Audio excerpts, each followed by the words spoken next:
following his clearing the air video, the smart option would be to leave for a much longer spell and actually use that time to work on himself, or at least pretend to. He has a large subscriber base, and although he had his monetization's complications here and there, he's almost certainly made more than enough to live off.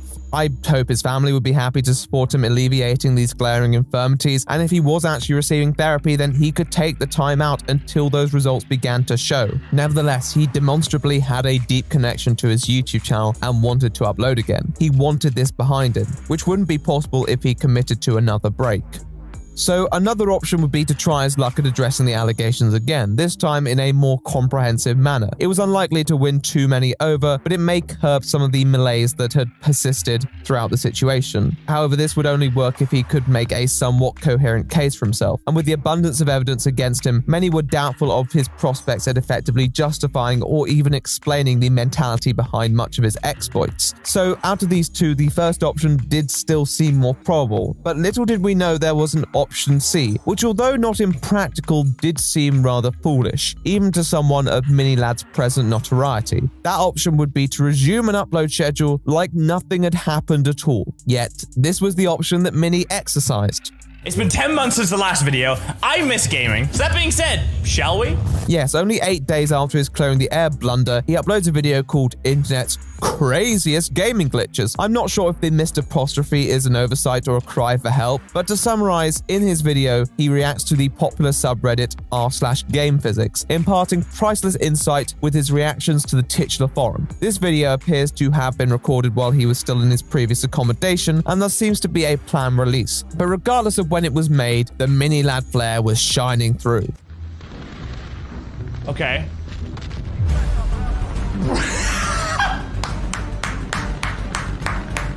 Go on. Big brain, huge brain. That is 4,000 IQ. They bring care packages out on drones? Bro, future crazy. I'm so glad that Mini has continued uploading, aren't you? What would we ever do with content like this? Though I do sometimes wonder if he was inserting subliminal messages within his text. In a nutshell, I remember when I was growing up, whenever I was in school, I was always so afraid, like, adulthood seems so scary. Like, even like the year above you, you're like, the older ones, God has forsaken you. I am but a mere squire compared to the year above. And then you think of people when they're like 21, you're like, oh, they have their life together. They're gonna have their own 401k pensions. They're gonna have a wife and kids. And then you get there and you realize that the world has no idea what's going on 95% of the time. As a guy who's 25 years old right now, not a clue. Just remember that going forth in life. You're gonna take away anything from this video, take away this. No one has a clue. Now, as Minilad videos go, this was nothing particularly different from the routine content that many would have expected from his channel, but there was definitely an element of it which seems strained given the state of affairs. Either Mini didn't actually care for the charges levied against him, or he's contriving a persona to try and cover up the fact that it bothers him. Both of these rationalizations imply that the happy-go-lucky attitude is a pretext for a very cynical ploy to ride out the stigma he was facing. This philosophy was exhibited in the leaked DMs. People forget and move on. That's what he's hoping. When the critics forget, you'll be left with your dedicated audience who are much more interested in your output rather than the actual moral conundrum of viewing someone of that character, and who would want to miss out on the premium laughs like those supplied by Minilad. Me, I'm an adult, I need to confront my responsibilities. Also me.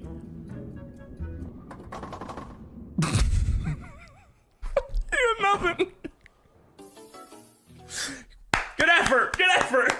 Yeah. With that said, his plan didn't quite work out as intended. His Reddit reaction video broke even between likes and dislikes, and future uploads didn't fare much better. His next offering was a Let's Play of Flight Simulator, which, although producing no exceptional in-game moments, did stimulate some pretty hilarious comments. The sort that Minilad would react to, though he hasn't yet.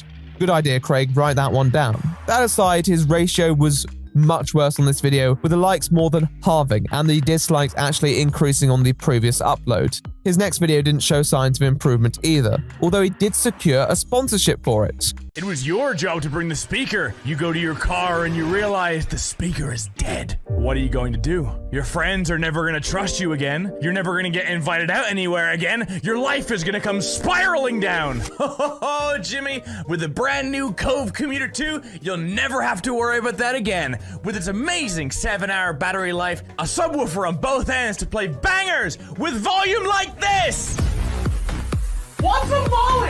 don't know what he's saying! What more do you need? However, once people made his partner's Cove aware of Minilad's capers, the video was removed on the company's request. I almost want to give points for the sheer gall of finding a sponsor to work with in spite of knowing the inevitable backlash the business would face, but I won't because it's Minilad, and Minilad deserves nil points. It seems that with every attempt that Mini made to elude the critical masses, it merely invigorated them more, predominantly because people saw it for what it was, and they weren't going to forget it just because Minilad wanted them to. This, ladies and gentlemen, is a mistake. Every video since followed a similar trend, with users flooding his comments, his ratings, and every conceivable route that may allow Mini back into the mainstream. YouTube also took it upon themselves to punish him as well, revoking his AdSense partnership, thus preventing him from generating revenue via commercials. The videos themselves are pretty mediocre, the thumbnails make me feel like I'm living in some dystopian nightmare. The shark in this one looks about as fed up as Craig shit as most people are. In his newest video at the time of writing, which will be a long time ago at this point, the hot chip one, the video literally opens with Comic Sans, and once again, not sure if to read that as a cry for help, but Minilad was the only one who could make that move. I wasn't sure how many videos it was going to take for Mini to realize that the internet denizens weren't letting this one go, and that he's actually suffered far more by putting on this scene. But it was rather awkward and embarrassing for anyone who's aware of the situation, especially former fans, to watch this man who was once respected reduced to an outcast who literally eat hot chip and lie. With every upload, he besmirched his reputation further and obscured his road to redemption. At first, it seemed to be a calculated move to temper the odium towards him, but at a certain point, it just seemed to be a desperate default to familiarity because he couldn't think of anything else. Everything that we once knew is now gone. It's tragic for all involved, many of whom just want closure above all, but have to watch this man dance on the grave of his legacy because he's too proud to actually face down his actions. But unfortunately, we can't be overly surprised at this. It's been something present for longer than many have probably considered. Anymore. Who am I? Who are you? Where am I? I'm gonna go cry into some Ben & Jerry's. I think that's the play. Ben & Jerry's fish food slaps. Yep. I'm gonna just subscribe, okay? Just do that for me. Just the little red button down below. Just the little like button. However, eventually after numerous further failed attempts to shirk the situation at hand, he had a sudden change of heart. Hey guys, this video has been a long time coming. And this is something that I've been wanting to talk about for a while, and we finally had something to seriously discuss. The original plan was to release this video at the end of December, as a way to depict Minilad's continuous failure to move past this controversy. However, before I could release it, our friend Craig decided to defy expectations, dropping a video where he appears to tackle the allegations head-on. I don't want this video to be excused as an excuse or victimizing myself or anything like that. I just want to give you guys my thoughts. This is no more PR teams, no more anything like that. This is just Craig. This isn't Minilad. This is Craig talking, and I want to be as transparent as possible. In this video, he addresses some of the messages in question, explains his motives, and apologizes profusely. Initially, this was well received by his intimate fanbase. But once again, as other commentators caught wind of it, momentum turned once more against him, for a variety of reasons that I'll briefly talk about now.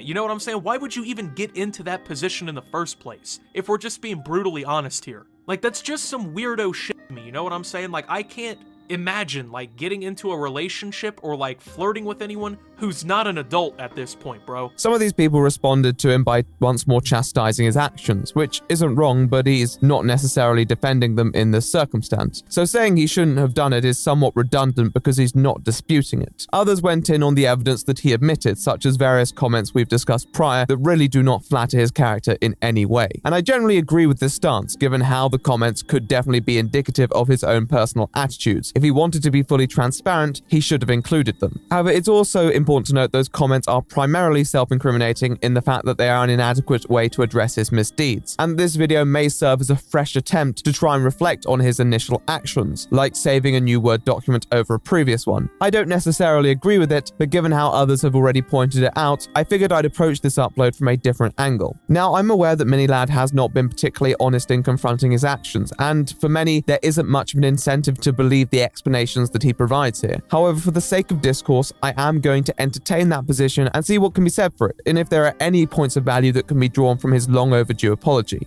I am going to listen to Minilad. I'm even going to try and believe him, and attempt to impart some words of wisdom at least. A lot of people think that these people were random fans that I got in contact with, but both Hallie and Ash, these are people who are my friends. Hallie I've known for a long time, since maybe 2013, 2014. Hallie was one of my Twitch mods. Hallie was a really good Twitch mod. She helped me out, she helped Terrorizer out, she helped a lot of the guys who I played with on our streams, and she was someone that I could go to with my problems. We became close because we both had our issues. One of the first points that Craig goes in on is this one, the relationship between himself and his accusers. This serves as some context to the discourse surrounding his intent. His point being that he possessed a closer prior relationship with the other individuals involved than many may have assumed in the past. In the context of his actions, if this was true, it would serve to marginally reduce that power deficit between him and those his actions affected, in comparison to that between him and a random fan, for example. It wasn't until 2016, when she was 17, that I first started to flirt with her.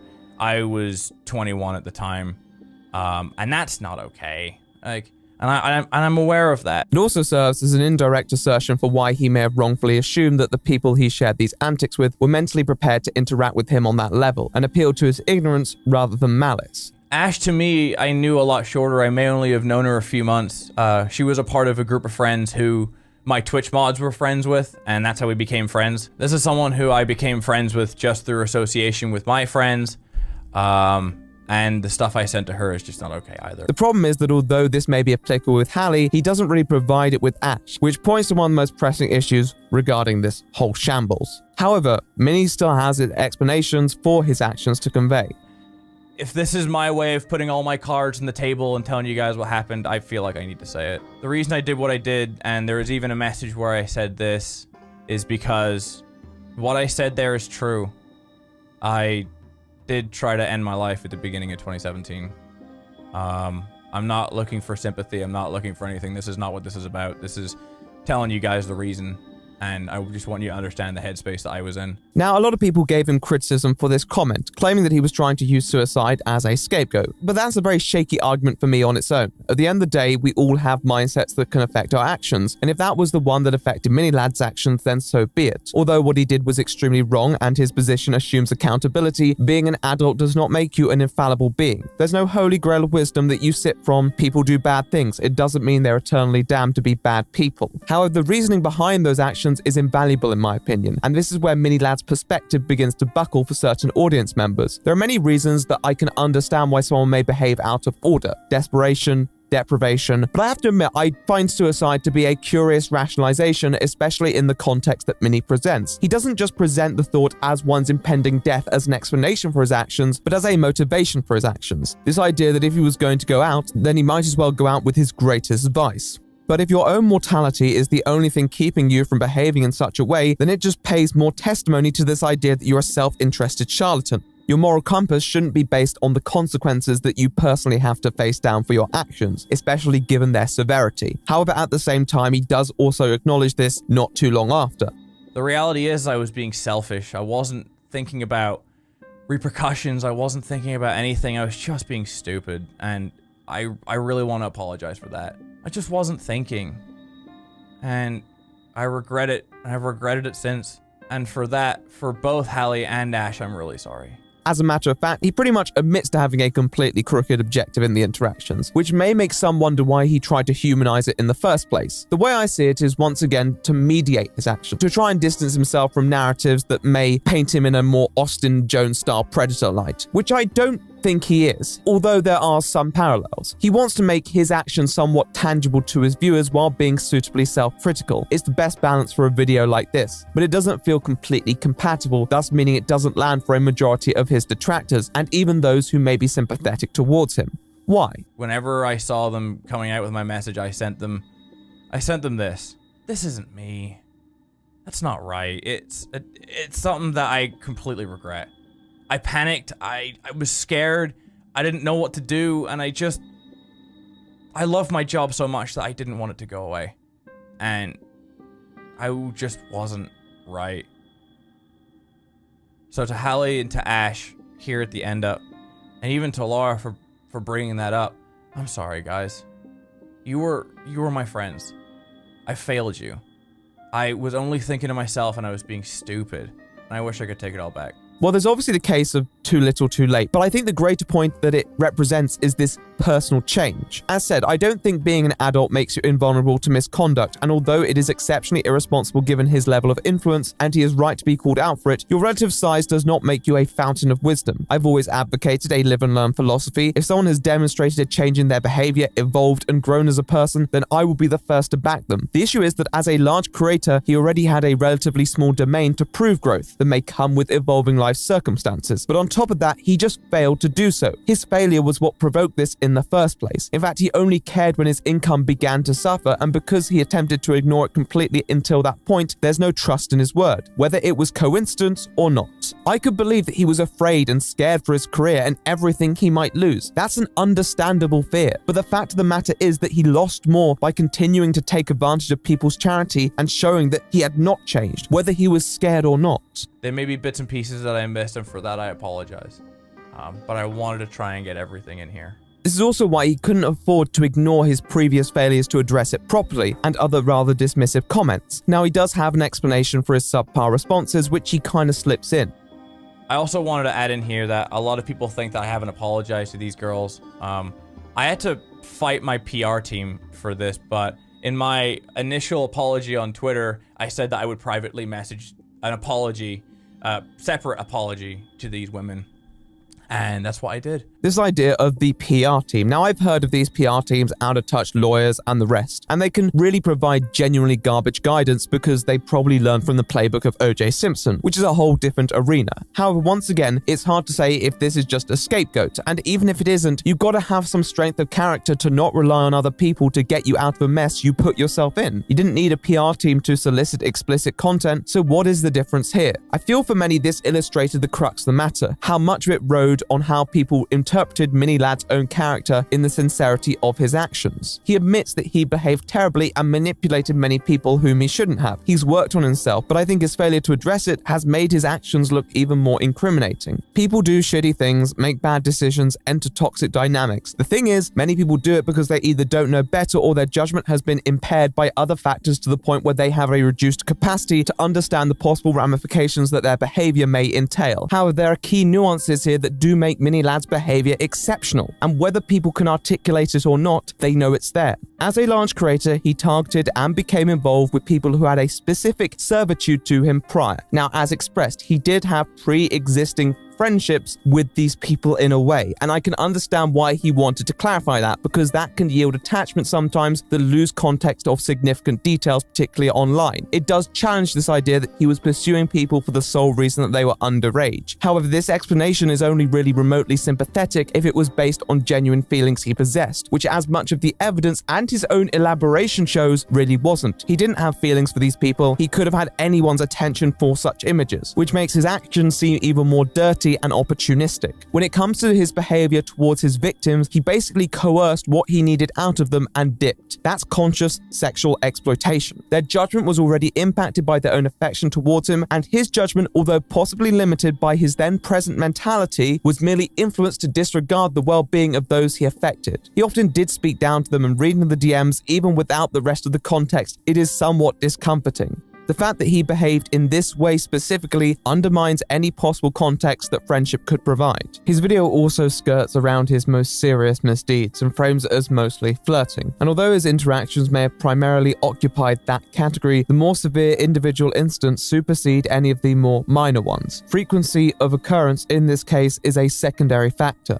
My PR team said not to message them, but these were my friends, and I thought it was right that they deserve their own private apology. Mini-Lad was purposeful with intent, and that's the most damning feature. He manipulated people for his own gratification. There was nothing sincere about his actions. So when he puts his failures in responding down to a dysfunctional PR team is not trustworthy, because this PR team appears to have advised him to maintain the same pattern of behavior that landed himself in this mess in the first place, a pattern of behavior he should have corrected a long time ago. He credits himself for defying his PR team by messaging apologies to those his actions affected, but he can't say those messages were written with sincere intent when they were sent months after he was first called pulled out in August and done while he continued to refuse to address the actual requests of those he affected. Minilad's actions were exacerbated by his character, an arrogant yet fragile ego which fed on the validation of people who were too blinded by their own perception of him. If Craig had been similarly deluded and cleaned up his act, then there may be a case for him, but as it is, it seemed indicative of his character. He may genuinely be regretful now,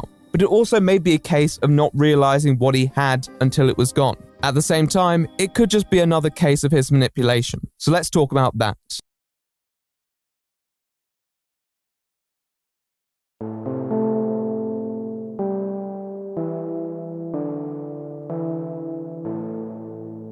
YouTube is my life. I've been doing it full time for 7-8 years now. I've been, the Minilad channel is 10 years old next year, and it's all I know. It's what I love. It's my passion. It's what I wake up every day and I love to do. And I realized over the last even few years that I just haven't put the love and attention into it than, what I want. I want it to be like a portfolio of the cool things that I've done, and I want to rekindle myself. I want to find out who I am. Not Minilad, not anything like that. I want to find Craig. In spite of your criticisms, when you finish watching his apology video, it's easy to feel a bit more closure with regards to the situation. And many did. Even those involved, such as Hallie, asked those hawking Minilad to move on. After all, he has done what was asked of him by those his actions affected. In some ways, the video may make you feel more inclined to trust that this time he's genuine in his desire to change. From that perspective, it would be fair to leave it behind. However, it could easily just be another calculated move, one that he's pulled before, and I think it's fair to keep an eye on that, for if he ever decides to return one day. If there's one thing from this that I want to be a clip, is this. I am so fed up and tired. Honestly, I'm so fed up and tired of seeing all these drama channels doing stories and giving the wrong information in the story. On June the 10th, just a couple of weeks before much of what would lead us to where we are today would transpire, Minilad had released another apology, this one towards Terrorizer. In the statement, he expressed regret for what he said and desire to rebuild the friendship they once had. This was met with praise from many within the community. However, one person appeared to refrain from accepting this offering of peace, Terrorizer himself. Following the rather heated exchange at the end of August, Brian had mostly rebuffed any attempt at settlement between the two parties, in spite of Minnie's pleas and claims that the hatchet had been buried. At points, he had even been characterized as stubborn or unreasonable due to his unwillingness to reconcile with his former companion. However, I think he was completely within his rights to decline any step towards rapprochement, because this didn't seem to be a case of differing perspectives. This was a situation where someone publicly and knowingly attacked a person on a very sensitive subject in a way that could have harmed multiple relationships. We all snap sometimes and say things that we probably shouldn't. However, our friends will appreciate that they probably came from a place of emotion. Emotionally driven perspectives may be irrational but will reflect what someone perceives in the moment. It was very hard to see how Minilad could have interpreted the situation in the way he presented it, and therefore with Brian's context, he couldn't read it as anything other than pernicious point scoring. It was emotional manipulation because Minilad presented his case in calm, reasoned good faith while making multiple claims that were dubious at best and malicious at worst. Just thinking about that whole thing pisses me off. Right, can we move on? Let's move on. All right, let's not talk about stupid drama. Terrorizer was just another victim of this, but people didn't see it that way until the extent of Minnie's manipulation became clear. I felt so f***ing terrified. I was just trying to be a good friend. and I thought that's what he thought I was, but all I was a goddamn tool. A goddamn tool to keep anybody from knowing who he truly was. The allegations that proceeded nearly a fortnight after his apology to Brian didn't just serve in exposing Minilad's indecency, but also as further evidence for the degree of puppetry he was employing to solicit what he desired, even if that material in question was illegal. People would argue over the age of consent and so on. The difference